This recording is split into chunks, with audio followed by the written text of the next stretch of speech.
The assassin.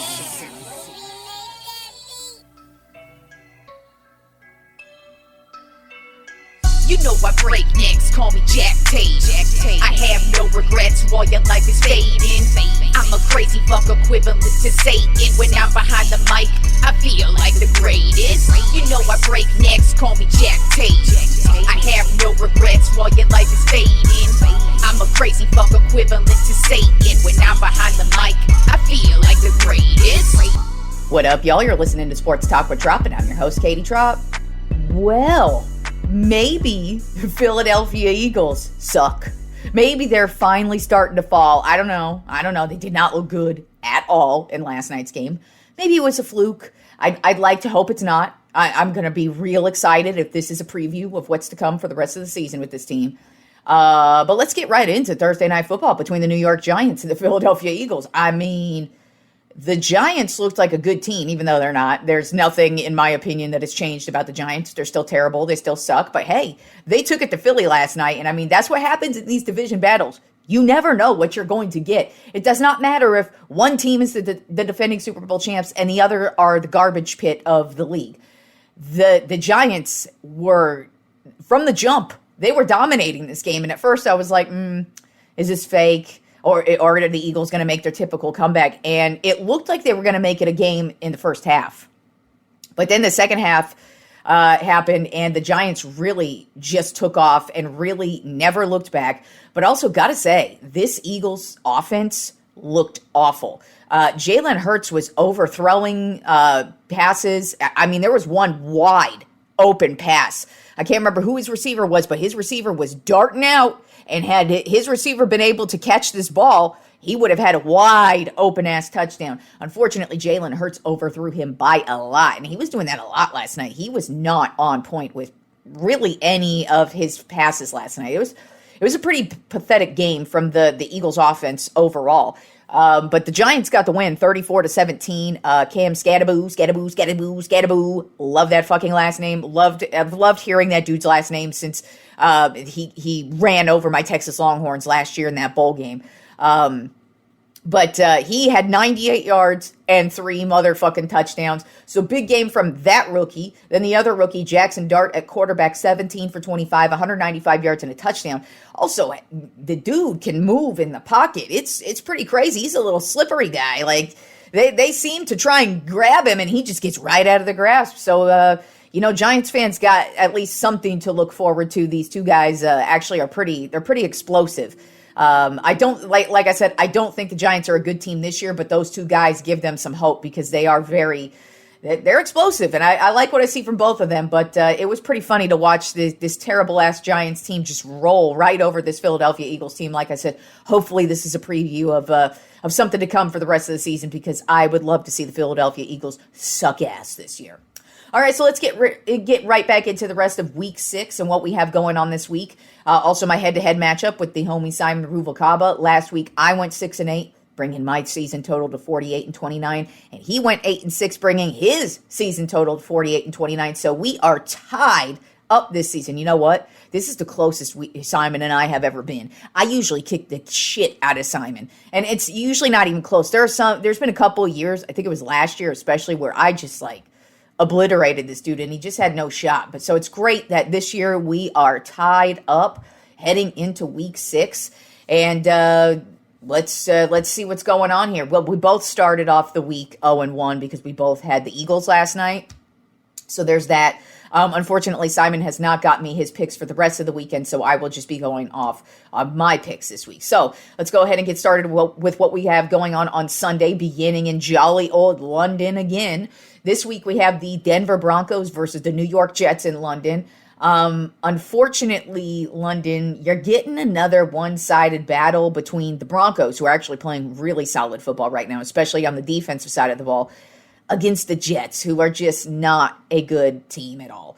Right now, the Broncos are a 7.5-point favorite, and I'm going to keep it real. I just kind of feel like the Broncos are going to mop the floor with the Jets. I don't think this is going to be a close one. I feel like the Denver defense is going to take care of business, probably cause a couple of turnovers, possibly for a potential pick six or something like that. Either way, they're going to be setting their offense up in good field position, and I feel like the Broncos are going to have no issues scoring today or scoring on Sunday against the Jets. I've got the Broncos winning 41-14. Then we have moving over to the U.S. and the morning games. We have the Los Angeles Rams at the Baltimore Ravens. Right now, the Rams are a 7.5-point favorite, and it's looking like Lamar Jackson will not be playing in this one again. And even so, this Ravens team, I don't know if they're going to be able to dig their way out of this hole. It just kind of feels like not only are the injuries piling up, but you could just tell this is a very down team. It just feels like they don't have a lot of confidence. When they speak, it doesn't show like that they have a lot of confidence on the field. And the Rams are a pretty damn good team. They have their follies, if you will, especially on the special team side of the ball with the field goal kicker. Like I said, I don't know if it's the field goal kicker himself or just the offensive line and them blocking. But he's had quite a few block kicks this year. So that's really their biggest problem. They've also had some issues in the red zone this year, rather scoring touchdowns. They've been settling for threes. But I think the Rams' problems are fixable. I also love their defense. I think they have a very stout defense that I think is just going to get stronger and better as the season rolls on. And their offense, I mean, you've got Devontae Adams, you've got Puka Nacua, you've got Kyron Williams, and of course, you've got Matthew Stafford. I really just like a lot of things about this Rams team, and I think they're coming in very confident and ready to win. So I've got the Rams winning 27-17. Then we have the Dallas Cowboys at the Carolina Panthers. Right now, the Cowboys are a 3.5-point favorite. The Panthers, like I said, they've been playing the way I expected them to. I feel like they're a young, hungry team, but they've got a lot of growing pains. And they don't have a lot of talent. They've just got some solid dudes, I feel like, that just have some room to grow. Whereas the Cowboys, offensively, Cowboys are having zero motherfucking issues, especially my dude, Dak motherfucking Prescott. Legit. Statistically, Dak is the best quarterback in the league this year. Isn't that fucking awesome to hear? And we ain't had CeeDee Lamb the last couple of weeks. Like, I told y'all, game one against Philly, with what Dak is going to do this year, you guys ain't even ready to watch Dak Prescott potentially win this MVP this year. You just ain't ready for a potential fucking playoff run for Dak Prescott, because this dude is playing so nice. So nice. I mean, last week we had so many injuries headed into that game, and it was one of those games where you're like, this team should get we're going to see the typical Dallas Cowboys show up where it's like they just get obliterated in a game they should win and blah, blah, blah. Nah, not this year, especially on the offensive side of the ball. And I feel like the defense is going to get stronger as the season goes on. And I feel like this is going to be another game like last week where they are just going to dominate the entire game, really have zero issues scoring. And I feel like the defense is going to step it up yet again in this one. And I've got the Cowboys rolling over my homie Simon's Carolina Panthers 31-14. Then we have the Arizona Cardinals at the Indianapolis Colts. Right now, the Colts are a 5.5-point favorite. There's some issues with Kyler Murray. He's got an injured foot, I believe, and he just now practiced today, so it looks like he's probably going to play. But how effective is he going to be? Their offense is beat up. They're already on their 3rd, 4th, 5th, 12th string running backs at this point, and there's not a lot of spark offensively at all. Then you turn to the Colts side of the ball. Colts looking like a damn good team right now.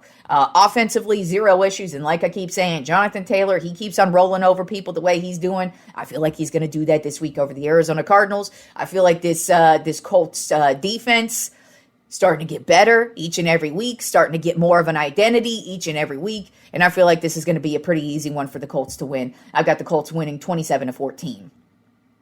Then we have the Seattle Seahawks at the Jacksonville Jaguars. Right now, the Jaguars are a 1.5-point favorite, and Jacksonville is looking more and more legit to me. Like I said, I took them over the Niners. I was very hesitant to take them over the Chiefs last week, and I did not because they had to prove it to me. And I think Jacksonville may have finally proven it to me. Seattle, not a bad team at all. They've got a really good defense, an offense that can spark. They haven't really been consistent this season. It's pretty much been one game, they won't score a lot of points. Then the next game, they'll score a whole lot of points. And so last week, since they scored a bunch of points, I kind of feel like it's going to be this week where they don't score a lot, especially because this Jacksonville defense is very, very difficult to not only score upon, but if you've got a quarterback who's very loosey-goosey like Sam Darnold can be, don't be shocked if you see some more Jacksonville Jaguar turnovers this week, because they lead the league in turnovers. I really like this defense. And offensively, they're able to stay in it. I still think they have a lot of work to do on the offensive side of the ball. But this Jacksonville defense is for real, y'all. I mean, they actually handled the Kansas City Chiefs last week. And yes, I know Chiefs offense is not what it used to be, but they're still one of the top teams in the league. I mean, they know how to win those close games, and Jacksonville actually stuck in it, and they were able to get the win. So I've got Jacksonville this week basically doing the same thing. I've got their defense playing a solid game and their offense just sticking with it, and I've got the Jaguars winning again, 24-20. Then we have the Los Angeles Chargers at the Miami Dolphins. Right now, the Chargers are a 5.5-point favorite. Both of these teams really need a win, but the Chargers really, really need a win because the Chargers are a team that's actually legit, whereas the Dolphins are shit. So I kind of feel like this is a good get-right game for the Chargers. They do have some issues with injuries on the offensive line, but I kind of feel like this is a week they're going to get right. The Dolphins are not a very good team. I think their defense is going to take care of business against this Dolphins offense, and I've got the Chargers getting right at getting the win 28-17. Then we have the Cleveland Browns at the Pittsburgh Steelers. Right now, the Steelers are a 4.5-point favorite. Steelers coming off of a bye. Cleveland they just traded away Joe Flacco, so now it's basically two rookies at the quarterback helm, which I kind of feel like you might as well just go that route because Cleveland really they're not going to do anything this year. They're basically just playing to play at this point, just trying to find out who is a decent player. Defensively, very, very solid team, but offensively, you just never know what you're going to get from this team. Steelers, on the other hand, the Steelers they seem to be getting better every single game. Defensively, looking like the old Steelers. Offensively, Aaron Rodgers is really just commanding this offense. He is not blowing anybody out of the water by no means. He's having a solid year, though, and he's getting, DK Metcalf, excellent weapon out there. They're just really starting to get going, especially on the offensive side of the ball. They're starting to gel as a team, and I just don't think that's good news for the Cleveland Browns. I actually think it's going to be a difficult game for the Cleveland Browns this week. I've got the Steelers winning 24-10. Then we have the New England Patriots at the New Orleans Saints. Right now, the Patriots are a 3.5-point favorite. Saints got a big win last week. I really kind of felt like the Saints were going to struggle to find any wins this year, so good for them. They got their one win. But that might be their one win for a minute because the Patriots, they are not a very good team, but they've got a lot of grit, and they play hard every single game. And I expect them to play hard in this game. I don't think either team is really that good, so I think it's going to be kind of a close battle. I actually kind of feel like this is going to be a defensive battle for the most part, but I think New England has a slightly better team. They obviously, I feel like, are much better on the offensive side of the ball. I feel like defensively, they're both very good teams. And I wouldn't be shocked if both defenses really make this a struggle for each team. But since the Patriots have a slightly better offense, I'm going with New England in this one, 21-16. Then our afternoon games, we have the Tennessee Titans at the Las Vegas Raiders. Right now, the Raiders are a 6.5-point favorite, and the Raiders and the Titans have both been reeling. This has been an awful season for both teams, and I even though the Titans are coming off of that crazy win last week, that was just luck. That was like right place, right time type of win, and yes, that's you are going to get wins in the league like that, but they have shown no consistency in any way, shape, or form, especially on the offensive side of the ball. And neither are the Raiders, though. The Raiders, Geno Smith has been having an insane turnover problem. Now, got to say, offensive line, terrible, and that does not help. But I kind of feel like both teams, terrible, so it should be a very close game. I'm leaning more towards the Raiders because I think they have much more going on the offensive side of the ball and the defensive side of the ball, and the Titans are just garbage. So I'm going Raiders in this one, 20-17. Then we have the Cincinnati Bengals at the Green Bay Packers. Right now, the Packers are a 14.5-point favorite. Packers are coming off of a bye week, so they're nice and rested. While the Bengals are actually going to be starting a new quarterback. I just mentioned Joe Flacco got traded away from the Cleveland Browns. He is now a Cincinnati Bengals, so he did not go far. I think this is a good move for the Bengals because obviously Jake Browning was not working out for them. And even though Flacco's 95 years old at this point, the dude still knows how to play quarterback. He still has an excellent arm, and he's shown over these last couple of years, you just throw him in there, he could take care of business. Now, the problem with this Bengals team, their offensive line is trash. So I don't know how much more of a spark he's going to provide over Browning. I just think his veteran presence is going to be much better. I feel like he's going to get the ball at least to his playmakers, Jamar and T. Higgins. And if you can do that, you're going to get some points. But unfortunately for them, I just think the Green Bay Packers, they're coming off of that really difficult tie against the Cowboys. And then before that, they were coming off of a loss to the Cleveland Browns. So we'll see what happens here, but I kind of feel like the Packers, they're rested, they're ready to go, and I feel like they're going to bust open the Cincinnati Bengals 41-20. And we have the San Francisco 49ers at the Tampa Bay Buccaneers. Right now, the Buccaneers are a 2.5-point favorite. To me, personally, I think the 49ers are a fraudulent team. I have not put them in my Tropp 10 power rankings at all because I don't really... I first of all don't go by just record. I go by eye test as well, and I just don't think the Niners are that good of a team. I kind of feel like a lot of their wins have been just lucky wins, and that's about it. I don't think they're a good team. I wouldn't be shocked if they actually don't make the playoffs at all when it's all said and done. But with that being said, the Tampa Bay Buccaneers are the exact opposite end of the spectrum. Baker Mayfield is having an MVP type season where he is just ripping everybody apart. Now, every game for the Bucs has been a very close one. So I think this week is the first week they're not going to have a close game. As a matter of fact, I think they're going to pretty much dominate the Niners. It looks like Mac Jones is probably going to be starting again for the Niners this week, so no Brock Purdy. And I feel like this Tampa Bay Buccaneers defense is really going to put him on his ass because he was hurting in this last game. So Mac Jones is not even that healthy himself, and I feel like this is going to be a lot of pressure from the Buccaneers. And then on the offensive side of the ball, Baker and the squad are just going to light them up, and I've got the Buccaneers winning 27-10.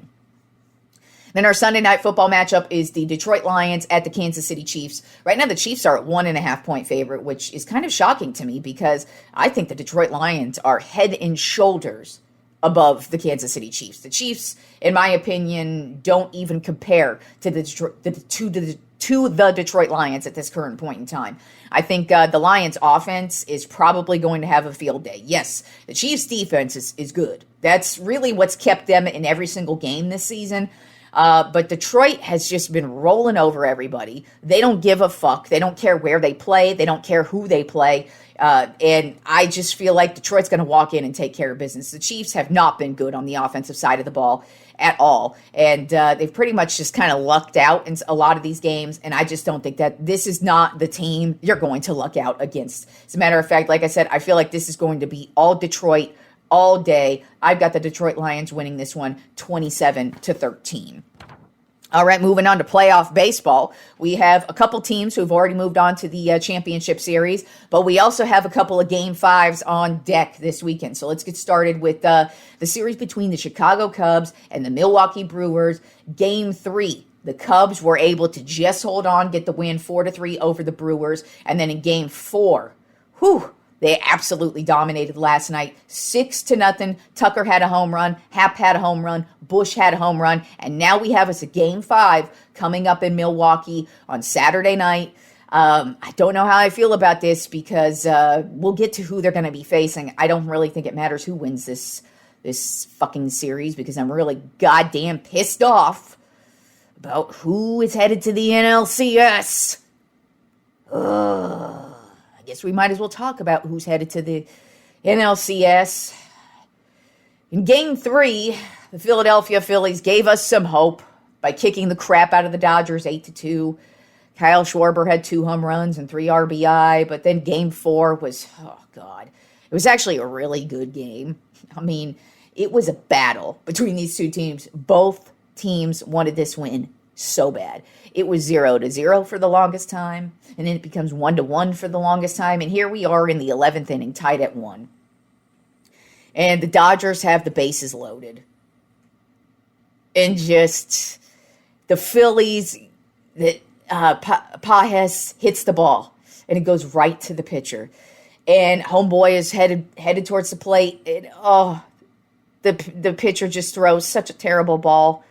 and it just goes away, and you just look at it and you go, God damn it, the stupid Dodgers won and they're going back to the fucking NLCS.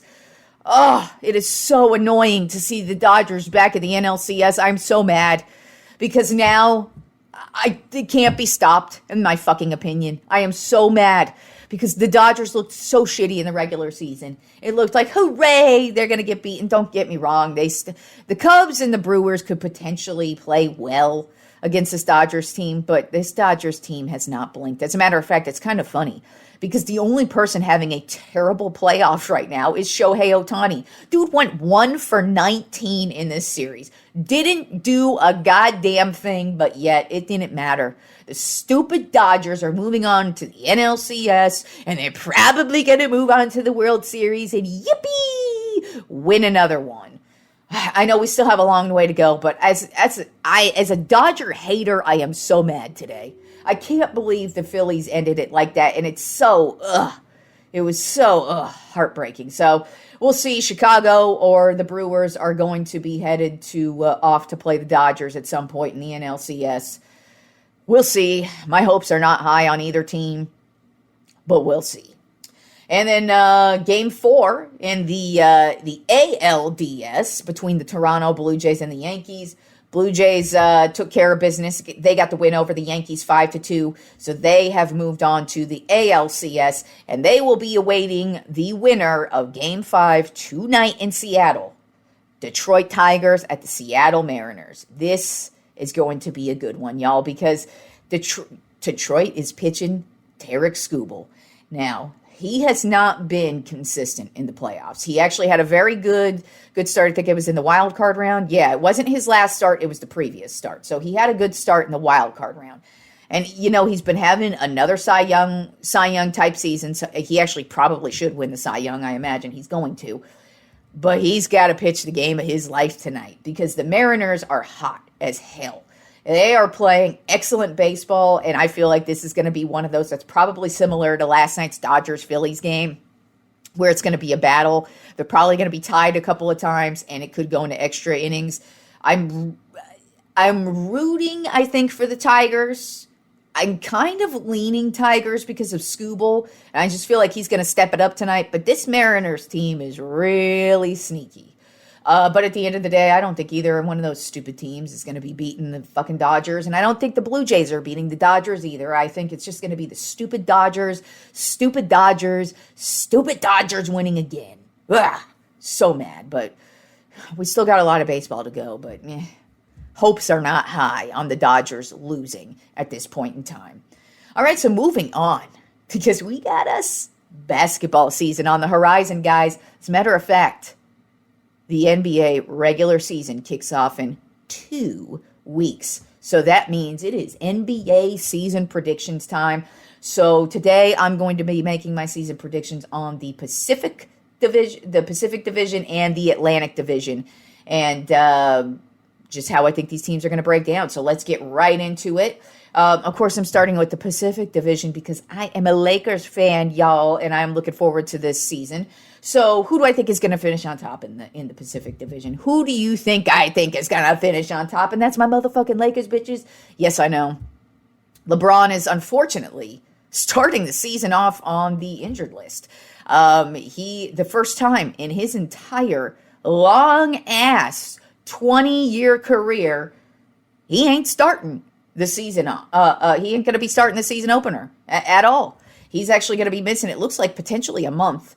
With sciatica. He's apparently got a pain in his ass. Literally. Has a pain in his ass. Kind of hilarious. But anyways, I didn't think that was going to be really a big deal this year because I'm really more focused on Luka. I feel like this is going to be a year where the Lakers are you could tell they already wanted to start transitioning the role from LeBron to somebody else. And when Luka became available to them, they had to jump at it. And to me, this is the perfect dude to take over for LeBron.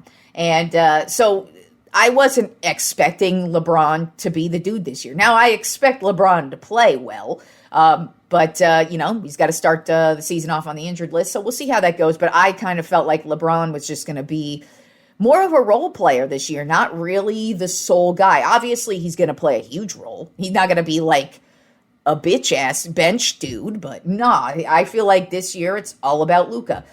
We made some big moves this year. Actually, I think it's going to be all about Luka and Austin Reeves. As a matter of fact, this tag team duo looked legit towards the end of last season. So I'm really looking forward to seeing what these two could do together with an entire season together. So I'm thinking this is going to be a Luka Reeves year, and then LeBron just mixed in when he needs to be, but also a move I really liked that the Lakers made this year, because the big deal last year was we needed a center and we needed some help on the defensive side of the ball.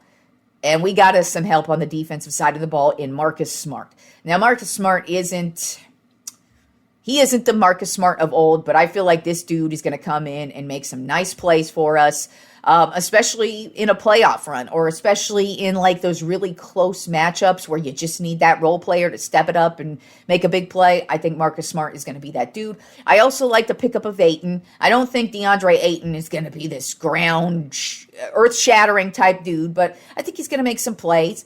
We'll see what happens here, but I really like what the moves the Lakers made in the offseason, and I mean, you got Luka, and the dude had a great offseason. He's in excellent shape. So I'm looking at that Luka Reeves type of year with LeBron sprinkled in. Finishing in second place in the Pacific Division, I have the Golden State Warriors.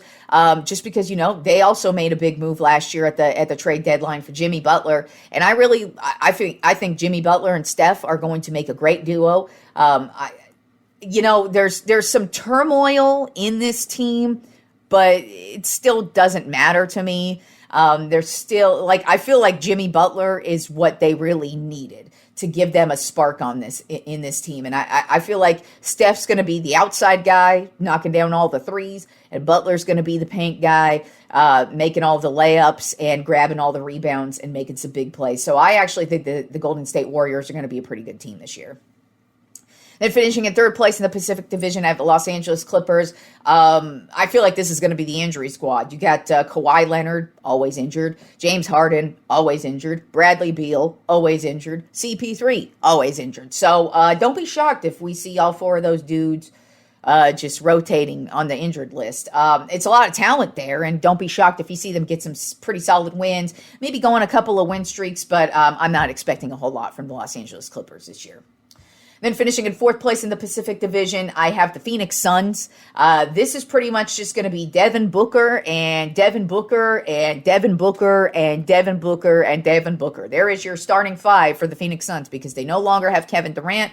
They no longer have Bradley Beal. And you look at the rest of this roster, and I'm like, what the fuck is going on here? So I think it's going to be a long, long season for you Phoenix Suns fans. Then finishing in fifth place in the Pacific Division, I had the Sacramento Kings. I did actually go back and forth between the Kings and the Suns. My thing with the Kings is I feel like they're going to be that team in turmoil, and they're also going to be that team that once we get kind of towards the trade deadline, they're going to be sellers, and especially Sabonis. Sabonis already, you could tell, was starting to have issues with them last year. And I'm meaning with the front office and the coaching, and it just kind of feels like he's starting to wear out his welcome in Sacramento. So I wouldn't be shocked if this is a guy we see on the move. Then they also have DeRozan and Levine, and they're two pretty solid players. But I mean, the Sacramento Kings to me are basically the same as the Phoenix Suns. They've got some good players, but not anything beyond two guys. And like I said, I kind of feel like Sabonis is going to be on the move at some point this season. Moving on to the Atlantic Division and how I think that's division is going to pan out. Finishing in first place, I've got the New York Knicks. They've got Brunson, they've got OG, they've got Hart, they've got Cat. This is a team that I really like. They've been on the move the last couple of seasons and just keep falling short.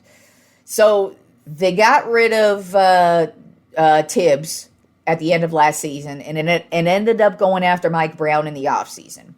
Mike Brown usually is very successful in his first season as coach. So I actually expect the Knicks to dominate the Eastern Conference this year.